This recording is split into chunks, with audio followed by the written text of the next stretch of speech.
Jadi jangan lupa ya ikutin IG saya Tutila Lembang dan Facebook saya Tuti Rahayu. Dan ya, jadi saya pikir gitu Mas, bahwa pendidikan bukan hanya di luar negeri, yang contoh aja di Indonesia juga baik.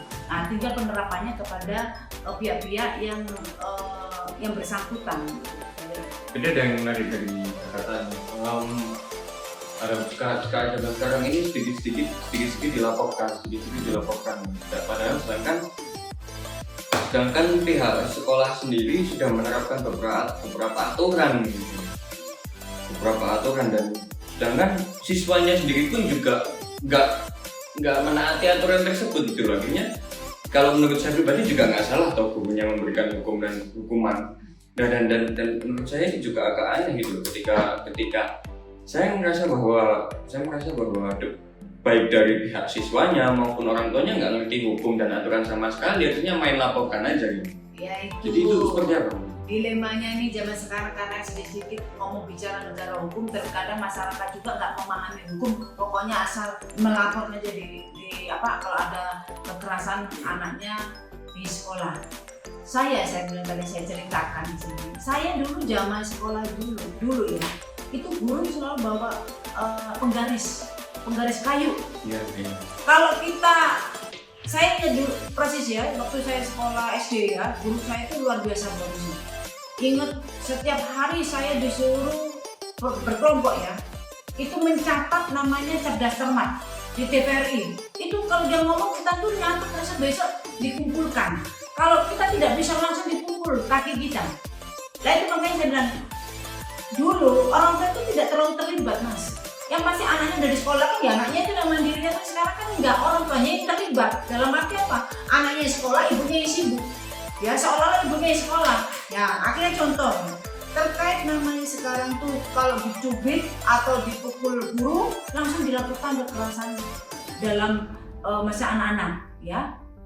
Harus ingat Bu, saya bilang ada waktunya orang itu melaporkan satu pidana ya atas perbuatan seseorang tersebut, tetapi kalau memang bertujuan untuk mendidik muridnya, ya itu nggak perlu harus dilaporkan ya. Misal anak itu disuruh mengerjakan PR tapi dia nggak dilakukan sekali, dibiarkan kedua kali, ketiga kan diberikan satu peringatan, yaitu dicubit. Tujuannya anak itu supaya supaya dia itu jangan bandel. Karena apa? Kalau di lingkungan sekolah itu sudah kewajibannya dari pihak sekolah, guru lah ibaratnya menjadi orang tua yang kedua daripada orang tua yang di rumah ya.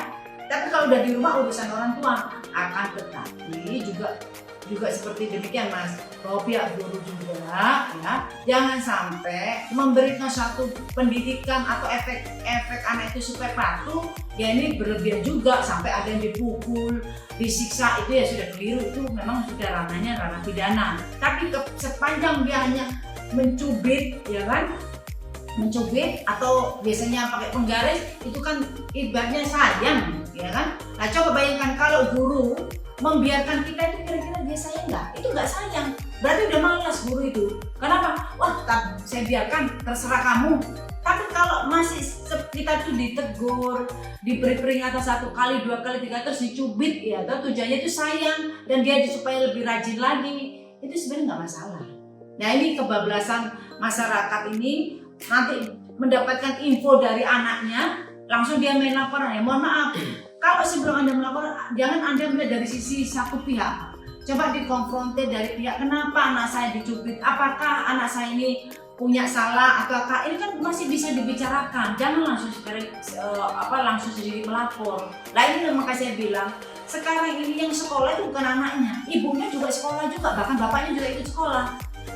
Nah ini yang mungkin harus bisa dilihat terkait adanya suatu kekerasan tidak pidana itu.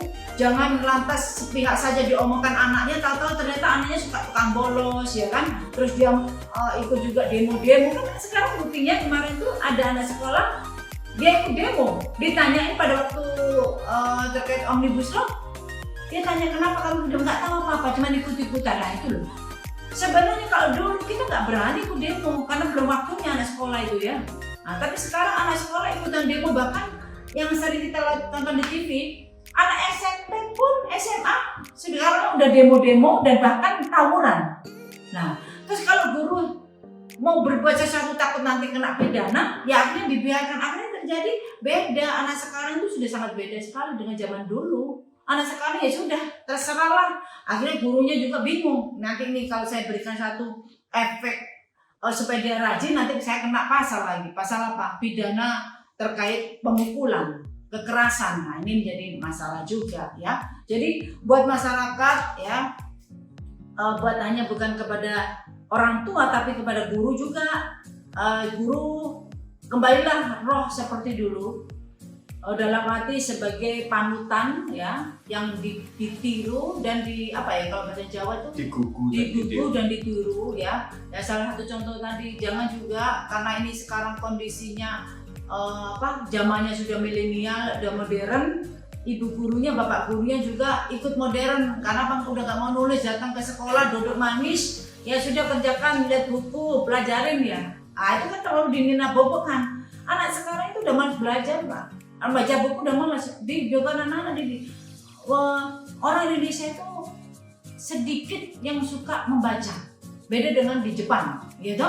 Nah, bagaimana anak-anak sekarang ya itu tadi dididik kalau datang gurunya buka halaman ini. Nah, terus nanti kalau fotokopi atau plastik saya juga nggak tahu, bingung saya. Dulu anak saya juga gitu, ada plastik apaan ini ya? Loh, kamu pernah nggak nulis di papan tulis? Nggak pernah.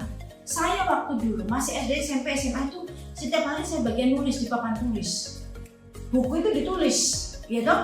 Karena tidak semuanya murid-muridnya tuh punya buku. Nah, paling enggak kan guru juga bekerja, mendidik anak-anak didiknya juga mau belajar serius. Gak hanya mengandalkan sedikit buku. Lah kalau ada buku tapi kalau nggak dibaca juga percuma. Ini contoh juga buat guru. Ya mohon kiranya kembali guru kayak yang dulu lagi. Walaupun sudah modern, tetap bukan hanya sekedar mau cari yang instan ya. Nah ini juga kembali kepada anak didik sekarang ini, kalian juga adalah penerus bangsa kita.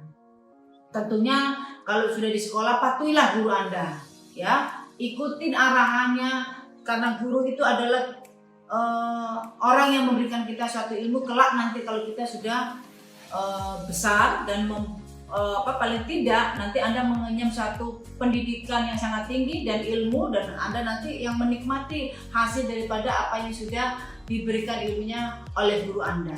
Ya kira-kira seperti itu, Mas. Oh, baik Bu, mungkin untuk teman-teman yang menyaksikan video live ini, mungkin kita nggak bisa berlama-lama lagi ya. Mungkin bisa disampaikan ketika teman-teman yang melihat video ini ingin bertanya atau konsultasi seputar hukum, bisa disebutkan untuk sosial media dan nomor yang bisa dihubungi serta kantornya. Memang kami ya, konsen kami ini memang peduli dengan edukasi ya, baik terkait edukasi hukum, baik edukasi terkait permasalahan apapun yang sedang menimpa Anda. Kami siap untuk membantu baik konsultasi melalui WA ya, atau datang langsung ke kantor kami. Ya. Tujuan kami tidak ada yang kita kritiki secara membabi buta, tapi tujuan karena kita ini sebagai anak bangsa mengisi kemerdekaan, inilah caranya kita memberikan satu masukan.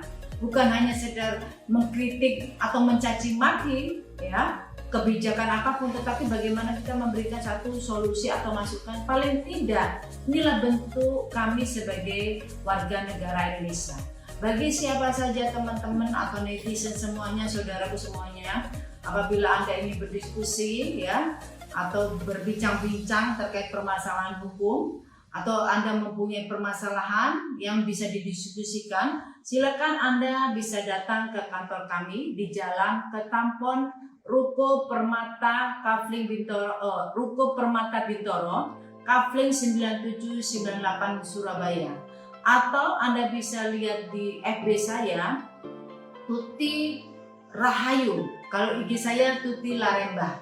Dan kantor saya di Tuti Laremba SHN Partner ya. Anda juga bisa kontak langsung di nomor 081357726911. Insya Allah setiap hari kami memberikan satu edukasi permasalahan apapun ya, baik terkait masalah pendidikan, masalah yang kemarin next kita juga melakukan satu live juga tujuannya untuk memberikan ya pemahaman kesadaran masyarakat, karena bagaimanapun kita adalah negara hukum, wajib kiranya masyarakat itu memahami hukum di Indonesia.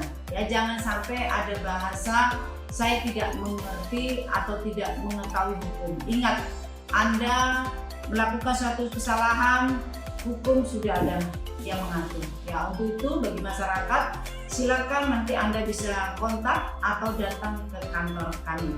Terima kasih. Baik, untuk teman-teman yang menyaksikan, sekali lagi terima kasih. Apabila ada kurang dan lebihnya, kami mohon maaf. Sekian, selamat pagi, assalamualaikum warahmatullahi wabarakatuh. Salam sejahtera untuk kita semua. Om Swastiastu, Namo Buddhaya.